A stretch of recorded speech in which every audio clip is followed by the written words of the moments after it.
우리가 지금까지 대선지서를 이제 살펴보았습니다. 오늘부터 이제 소선지서로 분류되는 선지서 한 권 한 권을 우리가 살펴볼 텐데요. 오늘은 우리가 호세아서를 살펴보게 될 겁니다.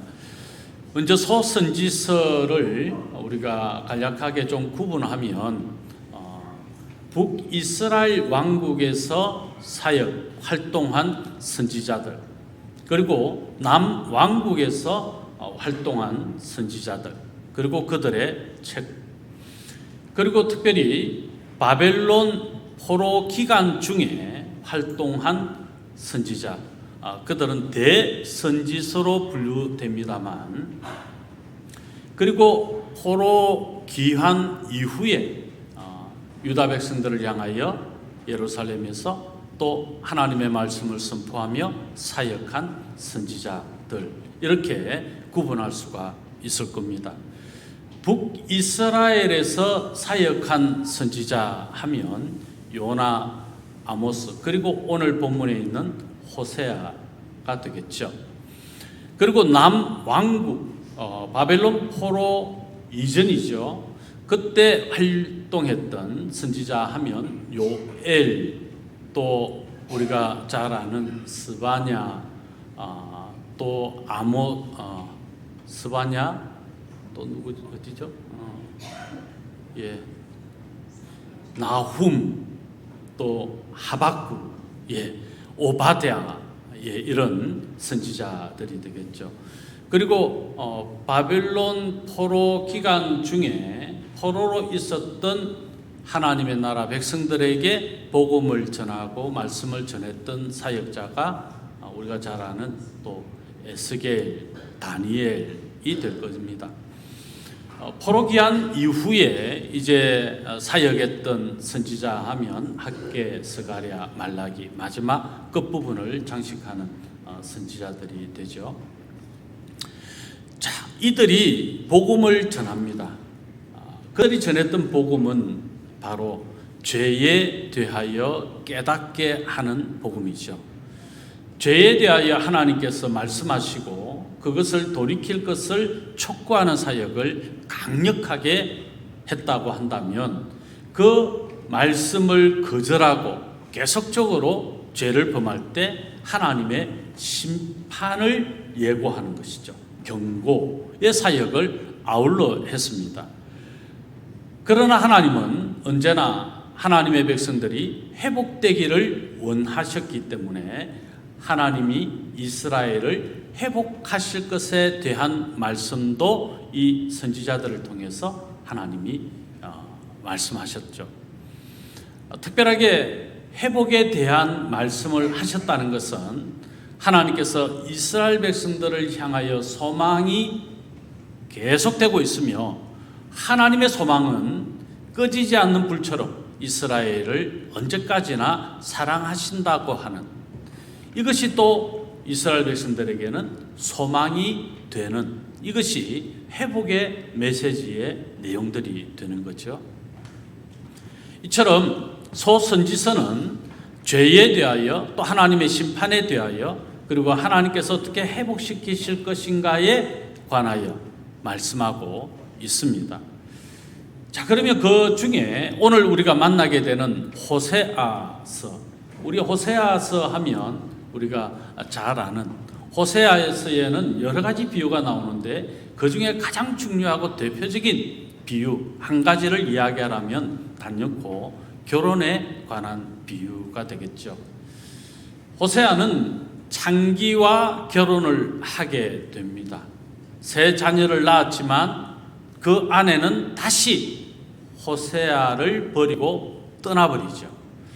그리고 나중에 호세아 3장 1절로 2절을 보면 노예 시장에서 다시 그의 아내를 사오게 되는, 이런 과정을 통해서 하나님이 주시고자 하는 메시지가 명확합니다. 당시 하나님의 선민이라고 하는 택함을 받았던 백성들이 하나님을 사랑하고 또 하나님만 믿고 의지해야 됐습니다. 호세아가 주로 사역했던 활동이 어디였다고요? 북왕국이죠. 북이스라엘입니다. 북이스라엘은 겉으로는 번영했고 풍성했고 잘 살았습니다.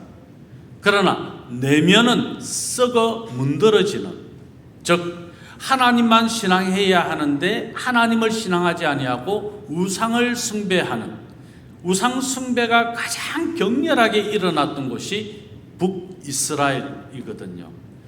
그래서 그 북이스라엘의 모습은 마치 영적 간음을 행하는 호세아와 그의 아내처럼, 그의 아내가 계속적으로 간음을 행하는, 그래서 남편을 다시 버리고 떠나버리고 또 그 생활을 하다가 다시 남편이 사오게 되는 이런 상황들처럼 북이스라엘은 영적 간음이 매우 심했다 하는 것을 메시지로 주고 있는 겁니다. 자, 그런데 이것이 비단 북이스라엘의 문제만이겠는가? 지금 우리는 어떠한가 하는 거죠. 우리가 하나님을 믿습니다.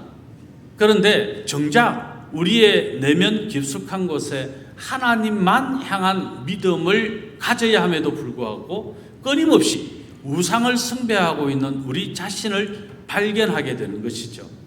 호세아서를 통해서 우리의 영적 진단, 우리는 하나님만 사랑하는가? 하나님을 향한 그 첫사랑을 끝까지 우리가 지키며 살고 있는가를 점검하게 되고, 혹 하나님을 사랑하던 마음이 떠나서 우상을 숭배하던 세상의 어떤 권력과 물질과 다른 예수님 외, 하나님 외에 그 무엇을 우리의 삶의 우선순위로 두게 되는 영적 간음이 지금 우리에게도 있을 수 있고, 지금 교회들에게도 얼마든지 이런 현상이 있을 수 있다라고 하는 이 말씀이 호세아서를 통해서 우리에게 교훈되어지고 있는 것이죠.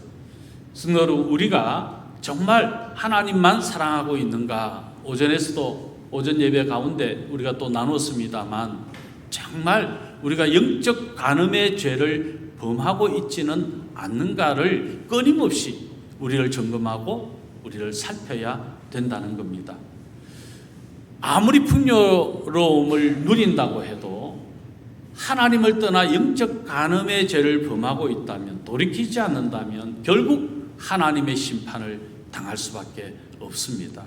우리가 인위적으로 생각하고 또 하나님 아닌 다른 어떤 방식을 쫓아간다면 우리는 결국 하나님의 심판을 받을 수밖에 없다.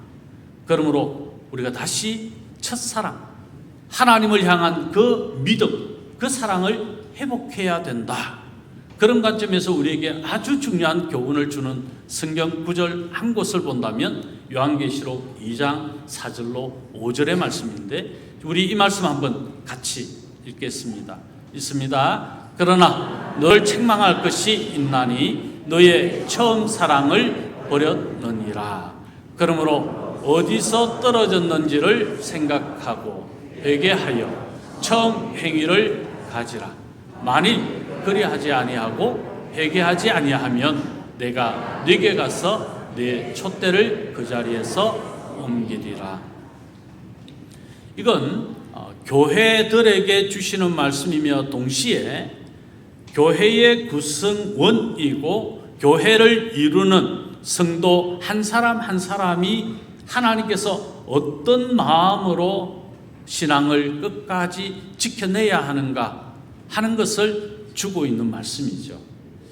우리가 예수 그리스도를 믿고 그 믿음의 삶이, 그 첫사랑의 삶이 혹 잃어버린 첫사랑이 되거나 잃어버린 하나님과의 관계가 되어져 버린다면 우리는 다시 돌이켜야 된다. 그런 의미에서 이 요한복음에 너희는 어디서 떨어졌는지를 생각하라. 끊임없이 하나님과 거리감이, 또 친밀함의 교제가 단절되는 이런 현상들이 있다면 어디서 그런 일이 일어났는가를 생각해라. 그리고 회개하라. 너무 중요한 말씀이죠. 오늘 우리 주님만 사랑합니다 고백하면서 정말 주님과의 그 첫사랑을 결코 잃지 아니하는 그런 우리의 삶이 다 될 수 있기를 호세아서를 통해서 교훈 받습니다. 그런 우리 모두가 될 수 있기를 예수님의 이름으로 축원합니다. 제가 축도하고 이 시간 어린이